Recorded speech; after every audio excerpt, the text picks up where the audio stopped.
Hello dear friend, मैं सुनील शुक्ला आप लोगों का इस इकोनॉमिक्स की जर्नी में एक बार फिर से स्वागत करता हूं। ये मेरा 44वां लेक्चर है। इसके पूर्व में मैंने 43 लेक्चर और लिए हैं। जो स्टूडेंट हमसे पहली बार जुड़ रहे हैं वो इस क्लास को डेमो के तौर पे देख सकते हैं, लेकिन वो जाके मेरे प्रीवियस क्लासेस को देखें। स्टार्टिंग के 14-15 लेक्चर मैंने बहुत ही बेसिक यानी इकोनॉमिक्स के सारे डायमेंशन को खोले हैं। वहाँ से आपकी जो समझ बननी शुरू होगी, आप वहीं से सारी चीज़ें सीखते हुए चले जाएंगे और इस यात्रा को आप मेरे साथ आप इंजॉय करिए और आप अपने गोल की तरफ बहुत ही सहजता से अग्रसर हो रहे होंगे। ऐसे लोग जो स्टूडेंट ना होते हुए भी इकोनॉमिक्स को सीखना चाहते हैं और आगे मैं शेयर मार्केट पे चर्चा करूंगा तो उस पे एक अच्छी मजबूत पकड़ बनाना चाहते हैं, यानी कि अपनी खून पसीने से कमाई हुई पूंजी को एक सही जगह निवेश करना चाहते हैं, तो चूंकि इकोनॉमिक्स का जो एप्लीकेशन पोर्शन होता है वो जो है शेयर मार्केट है, तो आप उसके बेसिक को यानी इकोनॉमिक्स को सीखना बहुत ज़रूरी है। तब आप वहाँ पे एक कंफर्टेबल जोन में होंगे। और मुझे लगता है कि इकोनॉमिक्स इतना महत्वपूर्ण सब्जेक्ट है, जिस तरह से आप सनातन संस्कृति में हैं तो आपके लिए गीता महत्वपूर्ण हो जाती है, उसी तरह से इकोनॉमिक्स, चूँकि ये अर्थ युग चल रहा है तो आपके लिए इकोनॉमिक्स महत्वपूर्ण हो जाता है। इकोनॉमिक्स जब तक आप नहीं सीखते हैं तब तक आप देश, दुनिया और समाज, यहाँ तक कि अपने घर के बारे में भी बहुत अच्छे से नहीं जानते हैं। और मैंने इकोनॉमिक्स ऐसा पढ़ाने का मेरा उद्देश्य रहा है कि सभी व्यक्ति को समझ में आता चला जाए। जो कठिन से कठिन चीज़ है मैंने उसको बहुत ही सरलता से बताने का प्रयास किया है। आप जब किताबों को पढ़ेंगे तो आपको कोई चीज़ें समझने में काफ़ी दिक्कत होती रही होगी, लेकिन एक बार हमसे क्लास करने के बाद आपको कहीं कोई दिक्कत नहीं आएगी। न्यूज़पेपर पढ़ेंगे तो आप हेडलाइन पढ़ेंगे, उसके अंदर क्या लिखा हुआ है आपकी एक सोच बन जाएगी। क्योंकि पढ़ने का मतलब ही यही होता है कि आपका कॉग्निटिव विकास हो, यानी कॉग्निटिव विजडम का जो है आपका विकास हो, यानी एनालिटिकल पावर आपका बढ़े। जब तक आपका एनालिटिकल पावर नहीं बढ़ता है तब तक आप जो है उसके बारे में सोचने समझने की क्षमता नहीं बढ़ती है। आप सिर्फ तोते की तरह रिएक्ट करते हैं, जितना आपको रटा दिया गया उतना ही आप कर सकते हैं। लेकिन ये ज़रूरी है, हमारा शिक्षक का पढ़ाने का मतलब ये होता है ऐसे ढंग से पढ़ाया जाए कि कुछ चीज़ें तो शिक्षक बताता है, उसके आगे किस चीज़ें वो खुद से ही सीख ले। तो ये जरूरी होता है, ये सोच स्टूडेंट के अंदर आ जानी चाहिए शिक्षक के पढ़ाने के बाद। तो मेरा प्रयास यही होता है कि आप लोग बहुत ही कंफर्टेबल होकर इकोनॉमिक्स को अच्छे से एंजॉय करेंगे यदि मेरे साथ इस यात्रा में शामिल होते हैं और पूरी यात्रा हमारे साथ तय करते हैं इकोनॉमिक्स को लेकर। तो ठीक है, मैं आप लोगों को बैंकिंग पढ़ा रहा था, तो बैंकिंग के ही आगे अगली कड़ी में अब हम चलते हैं मॉनेटरी पॉलिसी की तरफ। मॉनेटरी पॉलिसी एक्चुअली जो मौद्रिक नीति है ये आरबीआई के अंतर्गत आती है, आरबीआई के अंतर्गत आती है। और एक राजकोषीय नीति, इसके पूर्व में आपने पढ़ा होगा, मैंने पढ़ाया, खूब डिटेल में पढ़ाया। तो राजकोषीय नीति जो है भारत सरकार के अंतर्गत आती है, राजकोषीय नीति भारत सरकार के अंतर्गत आती है और मौद्रिक नीति जो है आरबीआई के अंतर्गत आती है। राजकोषीय नीति और मौद्रिक नीति दोनों एक दूसरे के पूरक हैं, क्योंकि ये दोनों जो है इनका दोनों का अल्टीमेट गोल यही है कि भारत देश को आगे बढ़ाना है और आगे लेके चलना है। जब राजकोषीय नीति चूंकि ऐसा दोनों का दो चक्के की तरह है, जैसे आप साइकिल के दो चक्के होते हैं, तो एक चक्का मान लिया जाए कि राजकोषीय नीति है तो दूसरा चक्का मौद्रिक नीति है, यानी दोनों चक्के के जब तक बैलेंस नहीं बनेगा तब तक देश पटरी पे यानी देश आगे की ओर यानी कि विकास की ओर नहीं जाएगा। तो इसके लिए ज़रूरी है कि दोनों ये चक्के जो है एक अच्छे ढंग से काम करें और उनको अच्छे ढंग से काम कराने की जो जिम्मेदारी है, राजकोषीय नीति की जिम्मेदारी जो है वो भारत सरकार की होती है और मॉनेटरी पॉलिसी की जिम्मेदारी जो है आरबीआई की होती है। मैं कुछ चीज़ें धीरे धीरे आप लोगों को सिखाता चलता हूं, क्योंकि ये काफ़ी लंबा क्लासेस चलेगा, काफ़ी लंबा चलेगा मॉनेटरी पॉलिसी, 3-4 क्लास लगेगी इसमें। तो मैं धीरे धीरे आप लोगों के लिए सारी चीज़ें शुरू करते हैं। देखें, आप लोग एक चीज़ देखते होंगे, एक पॉलिसी आती है क्रेडिट पॉलिसी। क्रेडिट पॉलिसी चूँकि अब जो है इसके ऊपर भी क्वेश्चन आने लगा है। क्रेडिट पॉलिसी ये पहले जो है इसके बारे में जो क्वेश्चन आते थे वो आते थे ऑप्शनल में, लेकिन अब जो है इसमें जो है ऑप्शनल में नहीं, ऐसे भी जीएस के पेपर में भी पूछने लगा है। तो इसके लिए ज़रूरी है कि आप जो है क्रेडिट पॉलिसी को भी मैं थोड़ा सा आपको समझाऊं। देखें, होता क्या है कि जैसे मान नहीं लेते हैं, एक्चुअल में 23 लाख करोड़ रुपया आरबीआई ने छापा। आरबीआई ने नोट की छपाई जो की वो 23 लाख करोड़ है, 23 लाख करोड़, ठीक है। और बैंक कहती हैं, बैंकें जो हैं वो कहती हैं कि मैंने जो है 92 लाख करोड़ जो है लोन दिया है पब्लिक को। तो ये आपको कैसा लगा? यानी कि आरबीआई ने सिर्फ 23 लाख करोड़ रुपया ही छापा है, नोटों की छपाई की है, और बैंक ने जो है 92 लाख करोड़ रुपया पब्लिक को लोन दिया है। तो जो ये दोनों कॉन्सेप्ट हैं, क्रेडिट पॉलिसी बहुत बड़ा कॉन्सेप्ट है, इस पे हम धीरे धीरे चर्चा करते आपके लिए चलेंगे। लेकिन आप ये जानें कि जो 92 लाख करोड़ रुपया का है, ये जो 92 लाख करोड़ बैंक ने दिया है, जबकि छपाई सिर्फ 23 लाख करोड़ की हुई है, तो ये जो 92 लाख करोड़ आता है ये क्रेडिट पॉलिसी के अंतर्गत आता है।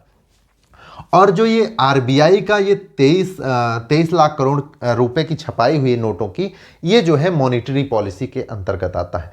और अब आपको समझने की ज़रूरत ये है कि ये 92 लाख करोड़ कैसे ये लोन हो गया, जब 23 लाख करोड़ की ही छपाई हुई है, और 92 लाख करोड़ का जो है किस तरह से ये जो है हो गया, लोन कैसे हो गया। तो अब हम धीरे धीरे सीक्वेंस में कुछ चीज़ें आप लोगों को सिखाते हुए चलते हैं, आप एकदम आसानी से सहजता से सारी चीज़ सीखते हुए चलिए। अब हम चलते हैं velocity of currency, velocity of money. ठीक है, देखें अब हम चलते हैं velocity of money, velocity of money. देखो इसमें होता क्या है कि ये धीरे धीरे आप समझेंगे तो आप क्रेडिट पॉलिसी समझेंगे, उसके बाद मैं मॉनेटरी पॉलिसी का धीरे धीरे कॉन्सेप्ट लेके चलूंगा बहुत ही डिटेल में। सीआरआर, ये एसएलआर, ये सारी चीज़ें जो आती हैं, ये सारी चीज़ें इसी में आती चली जाएंगी, और बहुत डिटेल में मैं चर्चा करूंगा। जितना कि आपको बुक में नहीं मिलेगा, मैं उतना आप लोगों से बहुत डिटेल में जाने वाला हूं। लेकिन इसको धीरे धीरे आपके लिए मैं ले चलूंगा, क्योंकि धीरे धीरे ले चलने पर आप तभी उसको बेस्ट गेन कर पाएंगे। तो इसके लिए ज़रूरी है कि धीरे धीरे देखें वेलोसिटी ऑफ मनी। देखें आपसे मैं कहूं कि 10 रुपए का जो नोट है, 10 रुपए का नोट, ठीक है, एक 10 रुपए का नोट है और दूसरा जो है आपके पास 100 रुपए का नोट, तो कौन सा नोट जो है अर्थव्यवस्था में ज्यादा प्रभावशाली होगा? यानी 10 रुपए का नोट ज्यादा प्रभावशाली होगा कि 100 रुपए का नोट ज्यादा प्रभावशाली होगा? लेकिन आपको इस समय देखने में लग रहा होगा कि 100 रुपए का, भाई सीधी सीधी बात है कि 100 रुपए का नोट ज़्यादा प्रभावशाली होगा, 10 रुपए वैसे ही छोटा है, 10 रुपए का नोट कम प्रभावशाली होगा। लेकिन आप देखते होंगे जब मार्केट में आप जाते होंगे तो आप खुद भी सोचते होंगे कि जो बड़ी नोटें हैं वो आपके पास ज़्यादा देर तक रुकी रहती हैं, छोटी नोटें जैसे आपके पास आती हैं वैसे ही फ्लोली वो जो है भागती रहती हैं, आपके पास से इधर, इधर से उधर, उधर से उधर, ऐसे भागती रहती हैं। लेकिन बड़ी नोट जैसे आपको 2000 की नोट दे दी जाए तो आप कहिए उसको महीनों भर जेब में रखे रहें, लेकिन 10 की नोट कब आती है कब चली जाती है आपको नहीं पता चलता है। तो उसी तरह से मैं इसको समझा रहा हूं। मान लीजिए 10 रुपए की आपके पास एक नोट है और 100 रुपए की नोट आपके पास एक है, तो अब होता क्या है कि 10 रुपए की नोट जो है, ये इसकी गति देखिए, वेलोसिटी देखिए। तो 10 रुपए की नोट मान लेते हैं कि 100 लोगों ने यूज कर ली, 100 लोगों ने यूज कर ली 5 दिन के अंदर, 5 दिन के अंदर में 100 जो है लोगों ने यूज कर ली। तो इसका जो प्रभाव हुआ अर्थव्यवस्था में कितना हुआ? 1000 रुपए के बराबर। देखें 5 दिन का हम दोनों का आंकड़ा लेते हैं, ये मानते हैं कि 10 रुपए की नोट, चूंकि ये बहुत तेजी से फ्लो करती है, इस चीज को आप समझ गए होंगे, तो ये मान लेते हैं कि 100 लोगों ने यूज कर ली 5 दिन में, यानी एक से दूसरा, दूसरा से तीसरा, तीसरी दुकान से चौथा, पांचवा, छठवां, ऐसे ऐसे बढ़ते बढ़ते 5 दिन में वो 100 लोगों के पास पहुंच गई। तो इसका जो प्रभाव हुआ अर्थव्यवस्था पे कितना हुआ? 1000। ठीक है, और 100 रुपए की नोट का प्रभाव जो है इसके कंपेरिजन में कम होगा। मान लेते हैं कि ये जो है 5 लोग 5 दिन में सिर्फ 5 लोगों के पास गई। ठीक है, और ऐसा आप देखते भी होंगे कि छोटी नोटें आपके पास से कहो दिन भर में ही वो कम से कम 50 लोगों के पास चली जाएं, लेकिन बड़ी नोटें इतनी जल्दी तेजी से फ्लो नहीं करती हैं। तो बड़ी नोट, ये 100 रुपए की नोट जो है, मान लेते हैं कि 5 दिन में सिर्फ 5 लोगों के पास गई, तो ये 100 पंचे 500, यानी कि 10 रुपए का जो अर्थव्यवस्था में योगदान है वो 1000 के बराबर है, और इस 100 रुपए का जो अर्थव्यवस्था में योगदान है वो 500 के बराबर है। तो आप मुझे बताएं कि कौन सा ज़्यादा अर्थव्यवस्था में प्रभावशाली है, 10 रुपए की नोट कि 100 रुपए की नोट? आप एकदम सहजता से समझ पा रहे होंगे कि ये 10 रुपए की नोट का योगदान जो अर्थव्यवस्था में है वो 1000 के बराबर है, और जो 100 रुपए की नोट का योगदान इस अर्थव्यवस्था में है वो 500 के बराबर है। इसका मतलब ये हुआ कि जो ये अर्थव्यवस्था में 10 रुपए का ज़्यादा, यानी छोटी नोटों का जो अर्थव्यवस्था में योगदान होता है वो ज़्यादा होता है, वो ज़्यादा प्रभावशाली होती हैं, उनकी ज़्यादा वेलोसिटी होती है।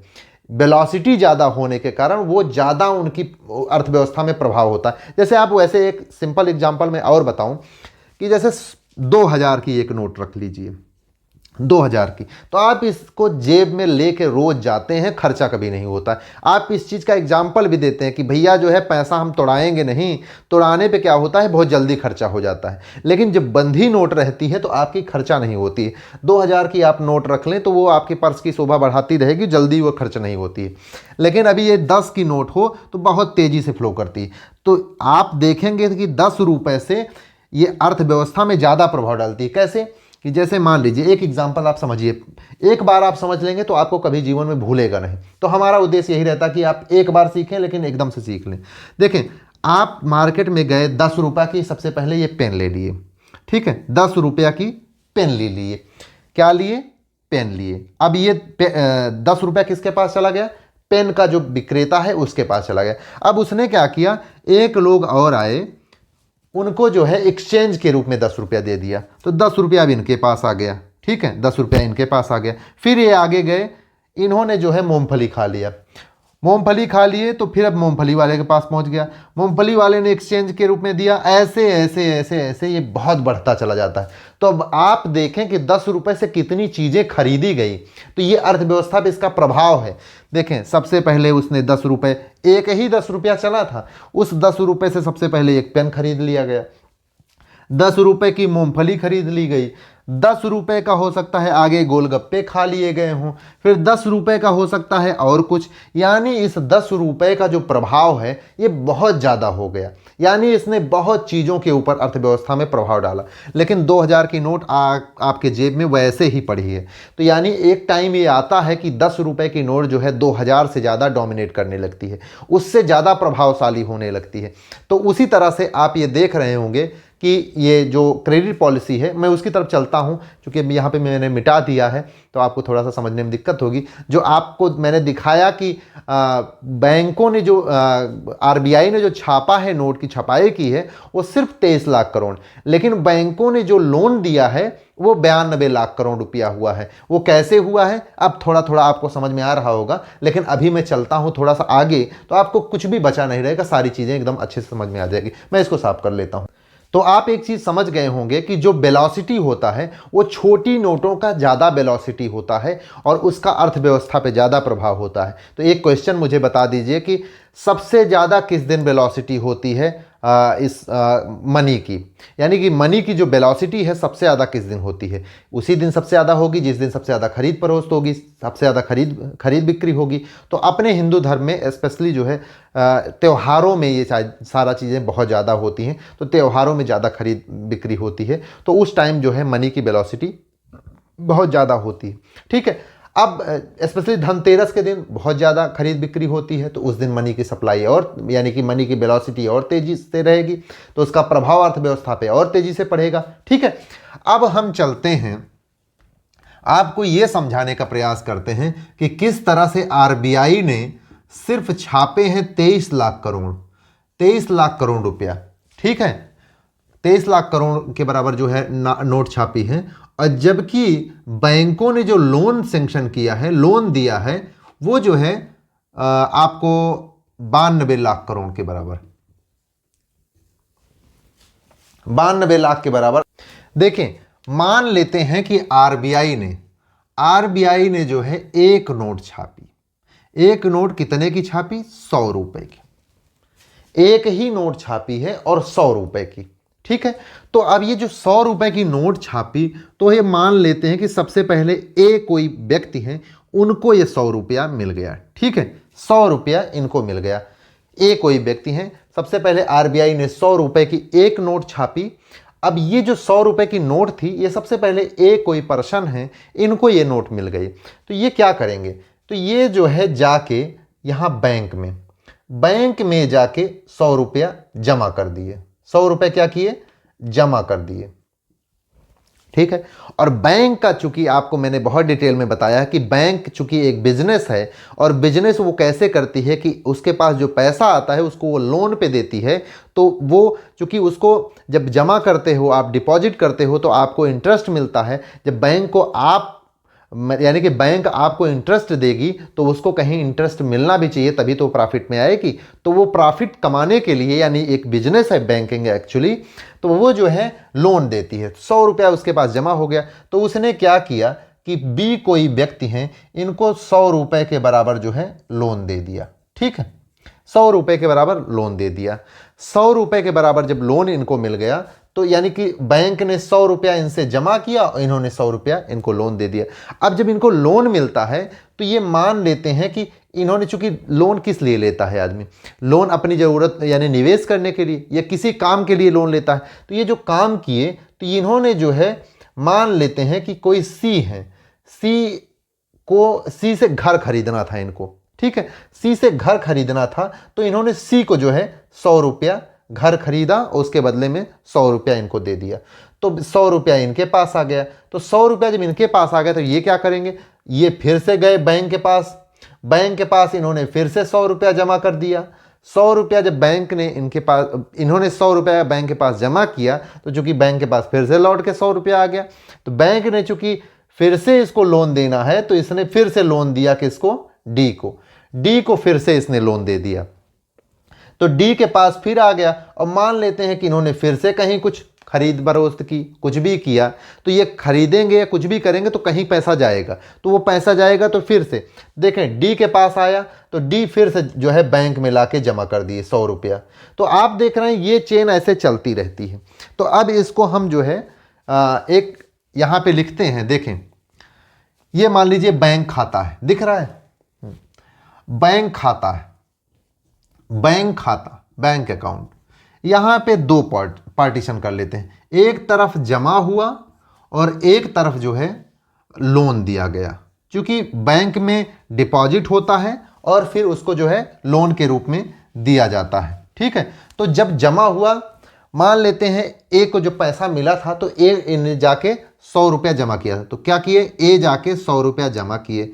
तो बैंक ने बी को जो है 100 रुपया लोन के रूप में दिया, तो बी को जो है 100 रुपया लोन के रूप में मिल गया।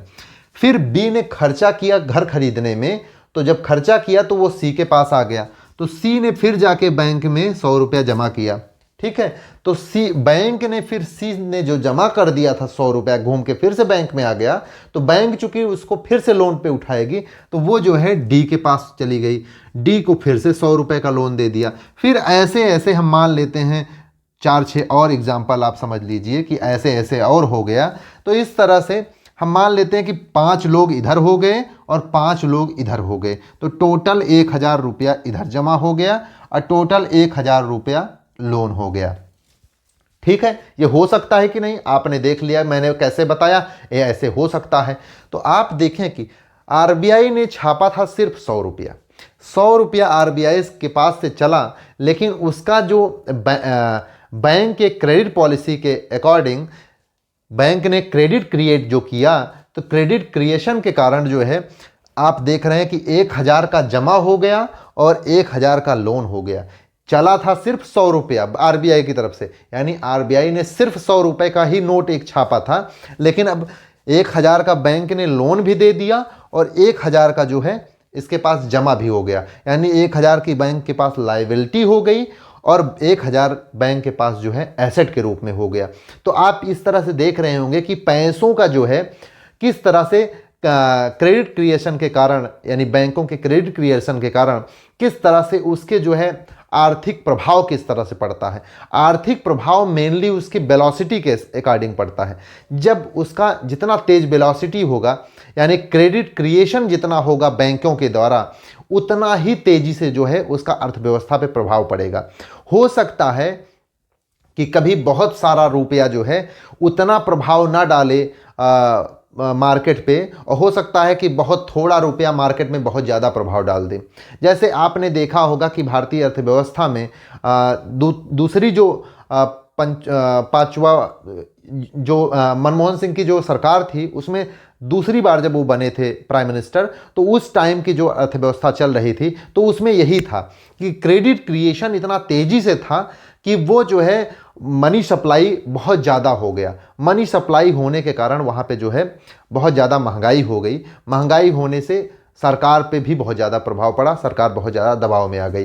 तो मुझे लगता है कि आप इस चीज़ को समझ पा रहे होंगे कि किस तरह से आरबीआई ने सिर्फ 23 लाख करोड़ रुपया छापा, जबकि 92 लाख करोड़ रुपए का क्रेडिट क्रिएशन आरबीआई बैंकों के द्वारा किया गया, यानी 92 लाख करोड़ रुपया जो है ये लोन के रूप में दिया गया। इस चीज़ को मुझे लगता है कि आप समझ गए होंगे। अब हम आगे चलते हैं, धीरे धीरे आपको सारी चीज़ें मैं समझाता चला जाऊंगा।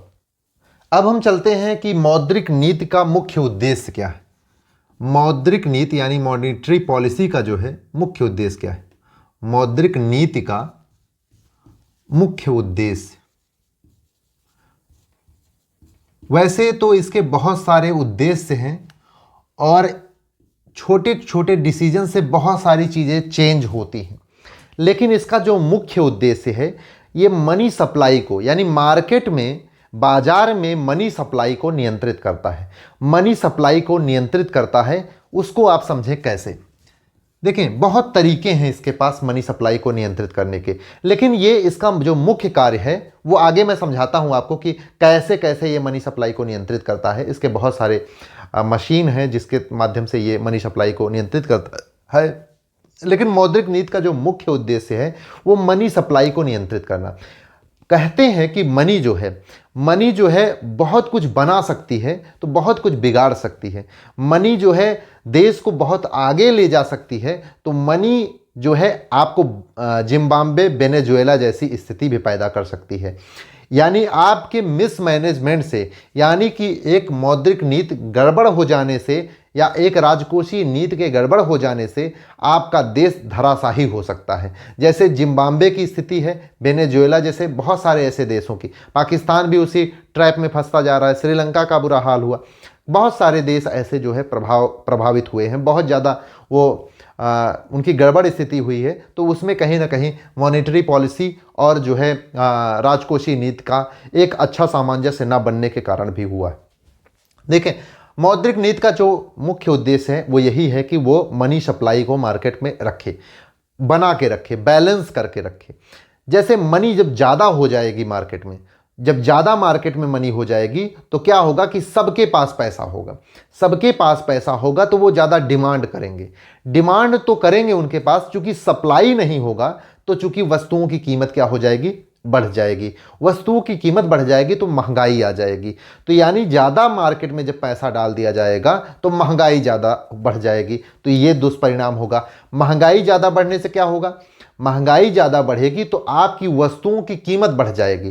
तो इससे क्या होगा, निर्यात घटेगा। कैसे निर्यात घटेगा, जब आप विदेशों में जाएंगे, आपकी जितने में वस्तु है उसकी डिमांड थी उतने रुपए में, लेकिन जब आपकी वस्तुएं महंगी हो जाएंगी तो उसकी डिमांड जो विदेशी मार्केट है वहाँ पे कम हो जाएगी, क्योंकि आपकी वस्तुएं महंगी हो जाएंगी।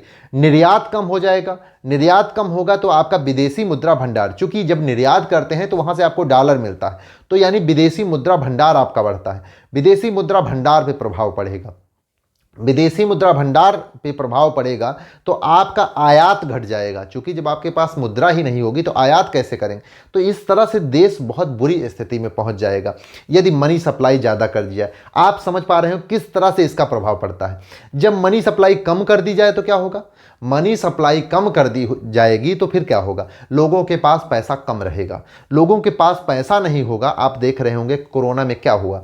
कोरोना में यही हुआ कि लोगों के पास, चूंकि जैसे डेली बेसिस पे जो काम करने वाले आदमी हैं, जो गवर्नमेंट एम्प्लॉई हैं, उनको तो वो तो राजा हैं, उनका तो कोई बात ही नहीं है, ठीक है। लेकिन जो डेली बेसिस पे काम करने वाले लोग हैं तो उनके लिए समस्या, जैसे ठेला कुलचा लगाने वाला, ठेले पे कुछ भी, यानी कि जो ऐसे काम करने वाले, बड़ी भी जगह पे काम करने वाले, जब व्यापार नहीं चलेगा तो आपका छटनी कर दिया जाएगा। तो ऐसी जगहों पे जो लोग काम करते हैं तो उनको वहाँ से छांट दिया जाएगा। जब छांट दिया जाएगा तो उनके पास मनी नहीं आएगा। मनी नहीं आएगा। देखिए कोरोना में यही हुआ कि लोगों के पास मनी का अभाव हो गया। जब मनी का अभाव हो जाएगा तो वो मांग कम करना शुरू कर देंगे। तो मार्केट में जो स्थिति शुरू होगी वो मांग की कमी हो जाएगी। जब मांग की कमी हो जाएगी तो उत्पादन रोकना पड़ेगा। जैसे मैं आपको बताऊं, जैसे ये पेन है, इस पेन की अगर मांग न की जाए तो क्या इस पेन को बनाने वाली कंपनी इसको बनाएगी? क्यों बनाएगी भाई? बना के तो उस पागल हो जाएगी, यानी उसको फिर तो वेस्टेज हो जाएगा उसका सारा चीज़, तो वहाँ पे बनाना बंद कर देगा। जब ये कंपनी बनाना बंद कर देगा वहाँ पे ये पेन, तो वहाँ पे जो लोग काम करने वाले हैं उनको फिर छटनी होनी शुरू हो जाएगी। जब छटनी शुरू हो जाएगी तो एक तो पहले उनको दिक्कत थी कि इसकी मांग नहीं थी, तब उनको सैलरी मिलने में दिक्कत हो रही होगी। फिर उनको जब और दिक्कत हो जाएगी, छटनी कर दी जाएगी, तो फिर उनकी तो नौकरी चली गई। नौकरी चली गई तो एक तो भारत में यानी उस देश में मांग की कमी थी, अब उनकी नौकरी चली गई तो वो फिर जो इतने लोग छटे और फिर हर जगह से छटते हुए आएंगे तो उनके पास फिर मांग की और कमी हो जाएगी। तो ये जो भंवर है ये लगातार बढ़ता चला जाएगा। पहले शुरू होता है धीरे धीरे कि मांग की कमी, मांग की कमी, मांग की कमी। तो मांग की कमी से जो उसके एरिया में है, जैसे पेन की मांग नहीं हुई तो पेन बंद हो गया बनना, बॉटल, मोबाइल, जिस चीज़ की मांग, तो ये एक बहुत बड़ा बनता चला जाता है भंवर। तो इस ट्रैप में जब फंस जाता है देश तो बर्बाद हो जाता है। तो यानी कि जब मनी की सप्लाई ज़्यादा हो गई तब दिक्कत, और कम हो गई तब दिक्कत। तो आप सोचें कि कितना डायनेमिक है इकोनॉमिक्स, यानी ज़्यादा हो जाए तब दिक्कत, कम हो जाए तब दिक्कत। तो इसको जो है मॉनेटरी पॉलिसी जो है ये इसका एक बहुत बड़ा रोल होता है। किसी भी अर्थव्यवस्था को संभालने में मॉनेटरी पॉलिसी का बहुत महत्वपूर्ण योगदान है। अब देखें कि आपने देखा कि ज़्यादा हो गया तब दिक्कत, कम हो गया तब दिक्कत, तो इसको बहुत बहुत छोटे छोटे टाइम पे ऑब्जर्व करने की ज़रूरत होती है। तो पहले जो है 2014 के पहले इसकी जो समीक्षा होती थी वर्ष में 4 बार होती थी, यानी कि हर तीसरे महीने पर, 3 चौक 12, यानी कि हर तीसरे महीने पे इसकी जो है एक समीक्षा होती थी और इस पे मौद्रिक नीति में संशोधन होता था। हर तीसरे महीने पे एक नीति आती थी, यानी वर्ष में 4 बार इसकी समीक्षा होती थी। लेकिन ये इतना डायनेमिक है, इसमें रोज़ कुछ ना कुछ चेंज होता है। तो अब इसको जो है 2014 के बाद जो है इसमें अब 6 बार समीक्षा होती है, वर्ष में 6 बार समीक्षा होती है। कैसे कैसे होती है मैं थोड़ा ये भी जानना जरूरी है, मैं इसके बारे में बताता हूँ। देखें, जितने इवन नंबर हैं मंथ के, जैसे ये दूसरा महीना फरवरी का हो गया, चौथा महीना अप्रैल का हो गया, फिर इस तरह छठवां महीना, फिर 8वां महीना, फिर 10वां महीना, फिर 12वां महीना। तो ये जो इवन वाले नंबर हैं मंथ के, इसके 7 तारीख को ये समीक्षा होती है। लेकिन 7 तारीख को यदि संडे पड़ गया, आरबीआई चूंकि सैटरडे संडे बंद रहती है, यदि संडे पड़ गया मान लीजिए, तो ये क्या होगा, 6 तारीख को फिर सैटरडे पड़ गया तो फिर 5 तारीख को ही ये समीक्षा हो जाएगी। यदि मान लेते हैं कि 6 तारीख को, यानी 7 तारीख को जो है सैटरडे पड़ा तो फिर 6 तारीख को हो जाएगा। कुल मिला के ये 7 तारीख को लेटेस्ट हो जाना चाहिए, लेकिन 7 तारीख को यदि हॉलीडे है तो उसके पहले ही हो जाता है। ठीक है, तो यानी हर दूसरे, चौथे, छठवें, 8वें, 10वें, यानी हर दूसरे महीने इसकी समीक्षा होती है। तो इवन नंबर पे जो है उसी पे इसकी समीक्षा होती रहती है और फिर ये सारी रिपोर्टें आती हैं, उसके हिसाब से मौद्रिक नीति कार्य करती रहती है। अब हम आगे चलते हैं। अब हम थोड़ा आपको मनी सप्लाई के बारे में बताते हैं। मनी सप्लाई, देखें होता क्या है। ये सारी चीज़ें बहुत छोटी छोटी हैं, आप लोग इसको समझ पा रहे होंगे, लेकिन कुछ लोग जो बहुत ही बेसिक में उनको बताने की ज़रूरत होती है। देखिए, आप समझें कि किस तरह होता है मनी सप्लाई। देखिए, मान लीजिए 100 रुपया आरबीआई ने छापा, ठीक है, 100 रुपया आरबीआई ने छापा, जिसमें से 50 रुपया, यानी 50 रुपया कॉमर्शियल बैंक जो है, कॉमर्शियल बैंक इसके लॉकर में रख दिया गया। ठीक है, लॉकर में इसके बंद करके रख दिया गया, इसका यूज नहीं किया जाएगा। ठीक है, और दूसरा जो 50 रुपया है ये जनता के बीच यानी पीपल में आ गया, यानी मार्केट में आ गया। ठीक है, ये 50 रुपया। तो ये जो 50 रुपया है ये मनी सप्लाई का हिस्सा नहीं है, ये जब तक मनी सप्लाई का हिस्सा नहीं है, जब तक ये मार्केट में ना आए। ये 50 रुपया जो है इसका यूज लगेगा भी, इसलिए मैं थोड़ा सा बता रहा हूँ। देखें 50 रुपया जो है ये मनी सप्लाई का हिस्सा नहीं है। ये चूंकि लाकर में बंद करके रखा गया है तो ये प्रभाव नहीं डाल रहा है मार्केट में। मनी सप्लाई का हिस्सा क्या है? ये 50 रुपया है जो मार्केट में आ गया।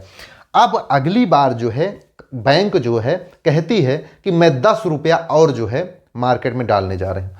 तो यानी 10 रुपया जब और मार्केट में डालेंगे तो 10 रुपया इधर से निकल के ये इधर आ जाएगा।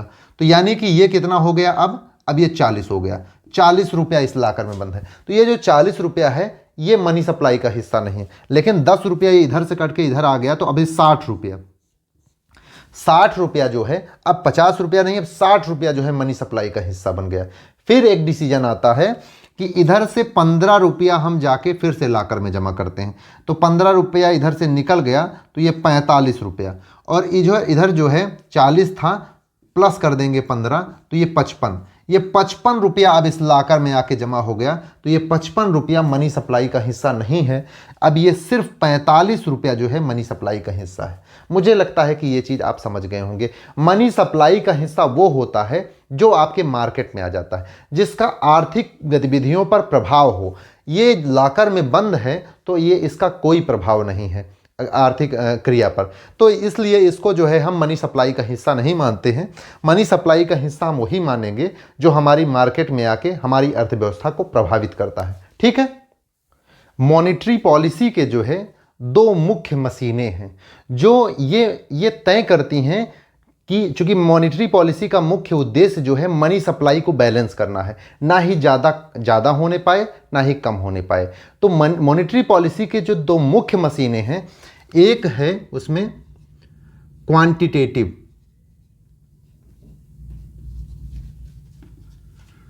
मेजर, क्वांटिटेटिव मेजर यानी मात्रात्मक उपाय, और दूसरा जो है क्वालिटेटिव मेजर।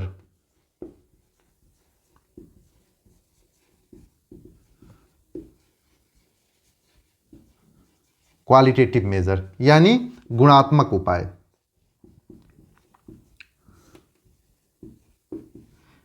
इसके अंदर बहुत सारी चीजें आएंगी, बहुत डिटेल में मैं इस पे चर्चा करूंगा, लेकिन आप धीरे धीरे सारी चीजें समझते चलें। देखें, क्वांटिटेटिव मेजर यानी मात्रात्मक उपाय, यानी मात्रा को कंट्रोल करके किस तरह से मनी सप्लाई को बैलेंस किया जा सकता है, और दूसरा उसकी गुणवत्ता में चेंज करके किस तरह से मनी सप्लाई को बैलेंस किया जा सकता है। क्योंकि मॉनेटरी पॉलिसी का जो मुख्य उद्देश्य है वो मनी सप्लाई को बैलेंस करना, ना ही मार्केट में ज़्यादा पैसा आए और ना ही कम रहे, जिससे होने वाले जो दुष्परिणाम हैं उससे बचा जा सके। तो मॉनेटरी पॉलिसी का मुख्य उद्देश्य यही होता है। तो ये दो टूल्स हैं, इसकी मदद से मॉनेटरी पॉलिसी यानी आरबीआई जो है इसको परफॉर्म करती है, यानी मनी सप्लाई को बैलेंस करने का। देखें, एक चीज और आप समझें कि जो बैंक है इसमें आप यानी प्यूपिल के द्वारा, दिख रहा है, हाँ, प्यूपल के द्वारा जमा किया जाता है और प्यूपल को ही बैंक जो है लोन के रूप में देती है। ठीक है। प्यूपल जो है जमा करते हैं, लोग यानी बैंक में जाके पैसा जमा करते हैं। दो तरीके से जमा करते हैं, एक डिमांड डिपॉजिट और दूसरा टाइम डिपॉजिट। ये सब बहुत डिटेल में बताया हूं। डिमांड डिपॉजिट और टाइम डिपॉजिट की तरह से जाके बैंक में जमा करते हैं और बैंक जितना पैसा पाती है, क्योंकि बैंक तभी प्रॉफिट कमाएगी जितना उसके पास डिपॉजिट हुआ, उसको सबको वो जो है लोन के रूप में उठाए। लोन के रूप में जब उठाएगी तो वहीं से उसको प्रॉफिट होता है। और बैंकिंग एक बिजनेस है, ये मैं हमेशा कहता आ रहा हूं। तो बैंक का जो मुख्य उद्देश्य है वो पैसा कमाना है। तो पैसा वो तभी कमाएगा जितना उसके पास डिपॉजिट हुआ उतना वो लोन पे उठाए। लोन से ही चूंकि उसका एसेट होता है तो वो उसके लिए आय का सृजन करेगा। ठीक है। अब आप देखें तो इसको कैसे मैनेज होता है, मैं एक झलक आपको दिखाता हूं, आगे मैं इसके बारे में बहुत डिटेल में बताऊंगा। देखें, जैसे मान लीजिए कि 100 रुपया ये जो है दिख रहा है, 100 रुपया जो है बैंक के पास आ गया। ठीक है, 100 रुपया बैंक के पास आ गया तो बैंक क्या करेगी, 100 रुपया को उठा के लोन दे देगी। तभी बैंक का सबसे अच्छा चूंकि बिजनेस है बैंक, तो उसको अच्छा परफॉर्म करने के लिए 100 रुपया उसके पास जमा हुआ तो 100 रुपया उठा के लोन पे दे दे। लेकिन अगर 100 रुपया लोन उठा के दे देगी तो मार्केट में जो है मनी सप्लाई बहुत ज़्यादा बढ़ जाएगा। तो जो इसके प्रभाव अच्छे प्रभाव होने चाहिए वो बुरे प्रभाव में बदल जाएंगे। तो सबसे पहले क्या करता है, देखें हम ये समझाने का प्रयास करेंगे मात्रात्मक उपाय और गुणात्मक उपाय। तो 100 रुपया पे सबसे पहले मात्रात्मक उपाय हम देखते हैं। मात्रात्मक उपाय किस तरह से मॉनेटरी पॉलिसी के अंतर्गत आरबीआई करती है। तो आरबीआई ने कहा कि 100 रुपया आपके पास आ गया, ठीक है, आप 100 रुपया लोन देने के लिए जा रहे हैं, ये भी ठीक है क्योंकि आपको प्रॉफिट कमाना है। लेकिन इससे जो दुष्परिणाम होने वाला है कि मनी सप्लाई बढ़ जाएगा। मनी सप्लाई बढ़ जाएगा तो वस्तुओं की कीमत बढ़ जाएगी, महंगाई बढ़ जाएगी। तो महंगाई बढ़ने से आपको प्रभाव मैंने समझाया है, और यदि आप पीछे के क्लासेस में जाएंगे तो इस पर बहुत डिटेल में मैंने चर्चा की है, ठीक है। अब देखें इसमें आरबीआई क्या करेगी, ये कहेगी कि ऐसा है कि आप 100 रुपया न यहाँ पे दीजिए लोन के रूप में, आप यहाँ से सिर्फ 70 रुपया आगे लोन के रूप में दे सकते हैं। एक एग्जाम्पल है, ये सही एकदम डेटा के हिसाब से मैं बात नहीं कर रहा हूँ, केवल आपको कॉन्सेप्ट समझा रहा हूँ। ये 30 रुपया कह देती है कि आप मेरे पास जमा कर दो, 30 रुपया मेरे पास जमा कर दो, इसको लॉकर में मैं बंद कर देता हूँ, इसको कोई यूज नहीं करेगा। तो ये क्या हुआ, मात्रात्मक उपाय हुआ कि 30 रुपए के बराबर की मात्रा को जो है इसने बंद करवा दिया, ठीक है, बंद करवा दिया। तो अब 30 रुपया ये प्रभावशाली नहीं रहेगा क्योंकि ये मनी सप्लाई का हिस्सा ही अब नहीं रहा। अब बचा 70 रुपया। अब 70 रुपए तो हो गया, अब इसका कैसे, बैंक 70 रुपये कहती है ठीक है, आपको जो करना था आपने कर लिया, हमारा 30 रुपये का नुकसान करा दिया, ठीक है, आपने जो कराना था करा दिया, लेकिन अब मेरे पास 70 रुपया है। अब 70 रुपया जो है मैं अपने हिसाब से जिसको लोन देना चाहते हैं लोन देंगे। तो आरबीआई क्या कहता है कि अभी रुकिए, आप अभी इस तरह से भी आप दे देंगे तो कुछ सिस्टम, कुछ जो क्षेत्र हैं वो बर्बाद हो जाएंगे। जैसे अब देखें इनके पास ये 70 रुपया लोन देने के लिए 3 क्षेत्र हैं, प्राथमिक क्षेत्र, प्राथमिक क्षेत्र, द्वितीयक क्षेत्र, द्वितीयक क्षेत्र और तृतीयक क्षेत्र, तृतीयक क्षेत्र, ठीक है। ये 3 क्षेत्र हैं बैंक के पास लोन देने के लिए। आप मुझे बताएं कि किसको लोन देना ये उचित समझेगी बैंक। प्राथमिक क्षेत्र के साथ तो आप देख ही रहे होंगे कि कोरोना आने से पहले ही उनकी मांग में कमी आ गई है। मांग में कमी आने का कारण ये है कि उनकी आर्थिक स्थिति बहुत ही जर्जर है, क्योंकि उनके ऊपर कोई भी ध्यान नहीं देता है। ध्यान इसलिए नहीं देता है कि चूंकि वो इकोनॉमिक्स नहीं जानते हैं। वो एक बार मेरे साथ इकोनॉमिक्स पढ़ लेंगे तो वो सरकार से ईंट का जवाब पत्थर से देना सीख जाएंगे। लेकिन सरकारें ये चाहती हैं कि इनके साथ क्वालिटेटिव एजुकेशन ना हो, उनको इन सारी चीज़ों से दूर रखो। उन जो इस क्लास को देखेगा उसको ये सारी चीज़ें पता हो जाएंगी तो वो जो है सरकार से क्वेश्चन पूछ सकेगा। जब नेतागण हमारे यहाँ सफ़ेद कुर्ता पहन के आके बैठेंगे तो उनसे हम क्वेश्चन पूछ सकें, इसलिए कि हमको आना भी तो चाहिए क्वेश्चन क्या पूछना है। जहाँ पनाह आए और जहाँ पनाह ने अपना ज्ञान हमको बताया, ज्ञान बताया तो हम लोगों ने ज्ञान का अनुसरण किया और मीट मुर्गा और ये जो है शराब बट गया, बस उनका विजय हो गया। तो इस तरह से विजय होने से इनका किसानों का हमेशा से ही ये डूबते जा रहे हैं और डूबते जाएंगे, ठीक है। इनके ऊपर कोई ध्यान नहीं देगा। कोई ध्यान क्यों देगा? क्योंकि आपको अपने हक की लड़ाई लड़ना ही नहीं है। हक की लड़ाई आपके लड़ने के लिए कौन जाएंगे? आपके जो दलाल हैं। दलाल जब लड़ने के लिए जाएंगे तब आपका कहीं उद्धार होने वाला नहीं है। ये जरूरी है आप अपने उद्धार के लिए आप स्वयं से लड़ाई करें। उसके लिए जरूरी है कि आप क्वालिटेटिव एजुकेशन की तरफ जाएं। आपको ये जानकारी तो होनी चाहिए कि आपकी क्या समस्या है और उसका निराकरण क्या है, ठीक है। सरकार कुछ भी कह देती है, आप कुछ भी मान लेते हैं। तो देखें 70 रुपया ये बैंक के पास है। 70 रुपया बैंक जो है, अब उसके पास ये 3 ऑप्शन है कि प्राथमिक क्षेत्र में दे, द्वितीयक क्षेत्र में दे या तृतीयक क्षेत्र में दे। प्राथमिक क्षेत्र डूबता जा रहा है तो यहाँ पे एनपीए यानी नॉन परफॉर्मिंग एसेट बनने का चांस ज़्यादा है। यानी पैसा जब बैंक लोन देगी तो उसके पैसे का डूब जाने का चांस ज़्यादा है, और कोई भी व्यक्ति नहीं चाहता है कि मेरे द्वारा दिया गया पैसा कहीं डूब जाए। तो कहीं डूबे ना, इसलिए इनको तो ये बैंक बाइकाट कर देगी, इनको लोन नहीं देगी। द्वितीयक क्षेत्र और तृतीयक क्षेत्र, क्योंकि इनके पास ये क्षमता है, ये कमाते हैं, तो इनको इस लोन देने में कोई दिक्कत नहीं है। तो जो बैंकें हैं वो द्वितीयक क्षेत्र और तृतीयक क्षेत्र को जो है लोन देने में कोई दिक्कत नहीं है, लेकिन प्राथमिक क्षेत्र को जो है लोन नहीं देंगे। प्राथमिक क्षेत्र को जब लोन नहीं दिया जाएगा तो आप समझें क्या होगा। ऐसा नहीं है कि कहीं पे ये बच जाएंगे आप, प्राथमिक क्षेत्र डूब जाएगा तो आप भी डूब जाएंगे, द्वितीयक क्षेत्र भी डूब जाएगा, तृतीयक क्षेत्र भी डूब जाएगा, क्योंकि प्राथमिक क्षेत्र में जो उपभोग करने की क्षमता है और उत्पादन करने की क्षमता है वो बहुत ज़्यादा है।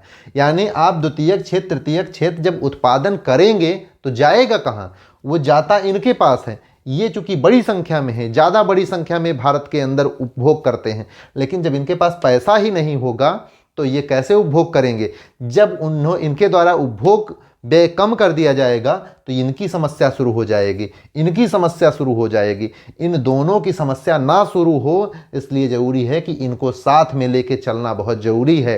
लेकिन साथ में लेके चलने का काम नहीं किया जाता है, सिर्फ दिखावे और कागजी काम किए जाते हैं। कागजी काम किए जाने की वजह से इन लोगों की स्थिति बहुत बुरी है। तो अब इनको बैंक लोन नहीं देना चाहती है, बैंक लोन नहीं देना चाहती है, तो क्या होगा, ये सेक्टर डूब जाएगा, ये सेक्टर डूबेगा तो ये भी डूब जाएंगे। तो अब देखिए क्या होता है, आरबीआई कहती है कि ऐसे नहीं चलेगा आपकी मनमर्जी, तो कहती अब हम क्वालिटेटिव जो है मेजर करेंगे, यानी गुणात्मक उपाय करेंगे। गुणात्मक उपाय के अंतर्गत इसको कहेंगे कि आप जो है 40% मान रहा हूँ, ठीक है, ये मेरा एक मानना है कि 40% आप ले लीजिए, थोड़ा सा कम कर दीजिए, 30% कर दीजिए कि 30% जो है लोन आप प्राथमिक क्षेत्र को देंगे। ये क्या हुआ, ये गुणात्मक उपाय हुआ। ये पैसे का जो सप्लाई है, मनी सप्लाई है, वो सब जगह समान रूप से बटे, जिससे इम्बैलेंस ना होने पाए, उसके लिए ज़रूरी है कि 30% लोन जो है आप प्राथमिक क्षेत्र में दें। तो ये किस प्रकार का उपाय हुआ, गुणात्मक उपाय हुआ, ठीक है, गुणात्मक उपाय हुआ। तो इस तरह से यानी कि मात्रात्मक उपाय किया जाता है और गुणात्मक उपाय किया जाता है। अब इन दोनों के हम डिटेल में जाएंगे, ठीक है, डिटेल में हम जाएंगे, इन सब के जो है डिटेल में हम जाएंगे। एक चीज़ और जान लें कि जैसे ये 30% है, ऐसे ही जो है आरबीआई भारत सरकार के साथ मिलकर एक प्रियॉरिटी सेक्टर लेंडिंग तय करती है कि मतलब प्राथमिकता के आधार पर लोन देने का। तो जब प्रियॉरिटी सेक्टर लेंडिंग जो है उसमें आपको प्राथमिक क्षेत्र यानी कृषि क्षेत्र जरूर मिल जाएगा, क्योंकि कृषि क्षेत्र को आप साथ में लेकर नहीं चलेंगे तो और भी सारे सेक्टर डूब जाएंगे और उससे भारत की स्थिति जो और ख़राब हो जाएगी। तो आप देख रहे होंगे कि एक तरीके से जो है मात्रात्मक उपाय करती है, यानी कि मनी सप्लाई को बैलेंस करने के लिए, और दूसरा टूल्स जो उपयोग होता है उसका गुणात्मक उपाय करती है। तो इन दो टूल्स की मदद से जो है मनी सप्लाई को नियंत्रित किया जाता है। और ये दोनों, कुछ लोग देखें, कुछ लोग कहते हैं कि जब ये फेल हो जाता है तो इसको करते हैं, लेकिन ऐसा नहीं है। ये दोनों साथ साथ ही काम करते हैं, एक दूसरे के पूरक हैं। दोनों एक साथ कदम से कदम मिला के जो है मौद्रिक नीति को ये दोनों टूल्स की मदद से बैलेंस किया जाता है मनी सप्लाई को, ठीक है। मुझे लगता है कि आप लोगों को बहुत ही सहजता से सारी चीज़ें समझ में आ रही होंगी।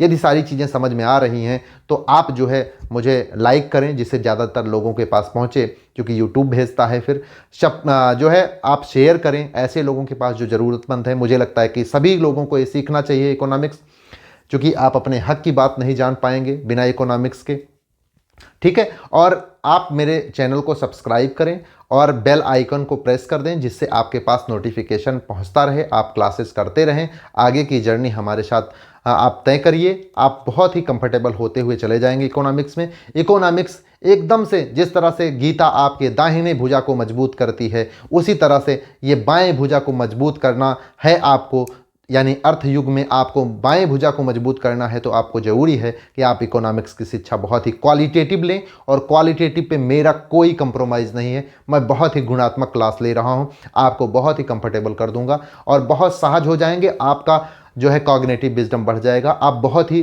अच्छे से एनालिसिस कर रहे होंगे। कुछ चीज़ें मैं बताऊंगा, उससे ज़्यादा आप कहीं सोच रहे होंगे। यही शिक्षा की गुणवत्ता होनी चाहिए। Thank you for watching.